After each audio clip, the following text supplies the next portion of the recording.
Hello everyone, আসসালামু আলাইকুম। আপনারা সবাই কেমন আছেন? আলহামদুলিল্লাহ, আমিও খুব ভালো আছি। এই প্রচণ্ড গরম, তো সবাই একটু সচেতন থাকবেন, বেশি বেশি করে পানি পান করবেন এবং একটু বাহিরে কম যাবেন, সাথে স্যালাইন খাবেন।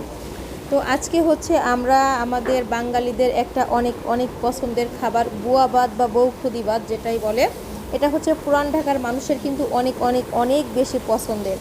তো আমি হচ্ছে পোলাও চালের খুদ নিয়েছিলাম এখানে 1 কেজি। পোলাও চালের খুদটাকে হচ্ছে আগে থেকে ধুয়ে পরিষ্কার করে ভিজিয়ে নিয়েছিলাম।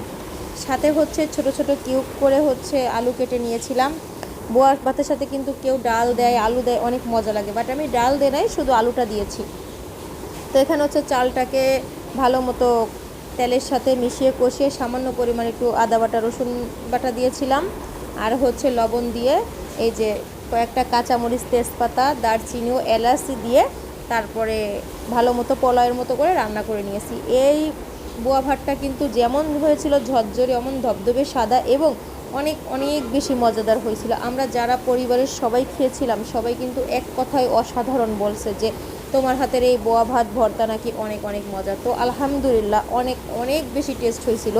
মনে হচ্ছিল বোয়া ভাতটা কোনো ভর্তা ছাড়াই খাওয়া যাবে। তো এখানে হচ্ছে চ্যাপা শুটকি নিয়েছি, ভালো মতো ধুয়ে পরিষ্কার করে নিয়েছি। এটা আজকে চ্যাপা শুটকি ভুনা করব। চ্যাপা শুটকি ভুনাটা কী যে মজা! যারা ঢাকার পুরান ঢাকার আছেন তারা তো অনেক বেশি পছন্দ করেন। আমিও ঢাকায় এসে খাওয়া শিখেছি, যেহেতু আমাদের খুলনা অঞ্চলে কিন্তু শুটকিটা অনেক কম খাওয়া হয়, সেহেতু আমার এই খাবারগুলো হচ্ছে ঢাকায় এসে খাওয়া। তো চ্যাপা শুটকিগুলো ভালো মতো ধুয়ে পরিষ্কার করে বেটে নিয়েছি। সাথে হচ্ছে শুকনা মরিচ বাটা, রসুন থেতো করে বাটা, সাথে পেঁয়াজও কিন্তু হালকা করে বেটে নিয়েছি।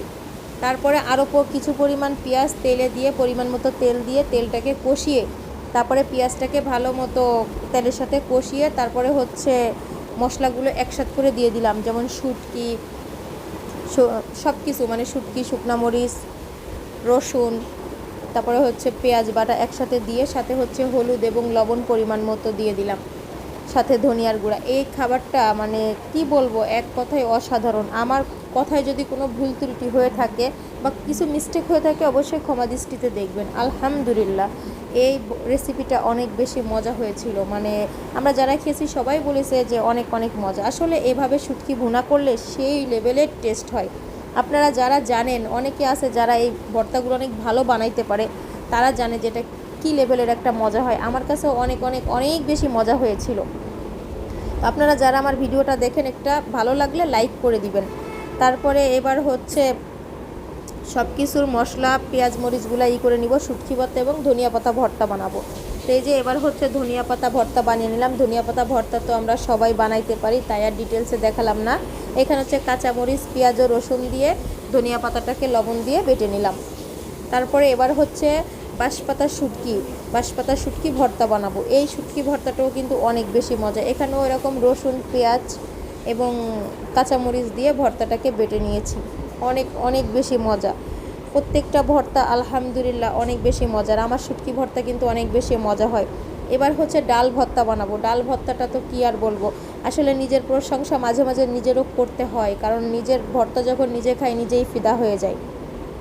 তো ডালের কালারটা দেখে বুঝতে পারতেছেন কতটা বেশি ইয়াম্মি হয়েছে। সবাই কিন্তু অনেক বেশি পছন্দ করেছিল এই ডাল ভর্তাটা, অনেক অনেক বেশি মজার ছিল।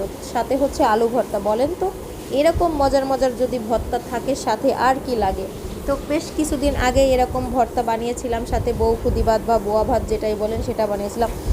মানে এক কথায় সবাই অনেক বেশি মজা করে খেয়েছিলাম। আলহামদুলিল্লাহ, আলহামদুলিল্লাহ, আল্লাহর দরবারে অনেক অনেক শুকরিয়া যে এত এত ভালো খাবার সবসময় আমরা খেয়ে থাকি।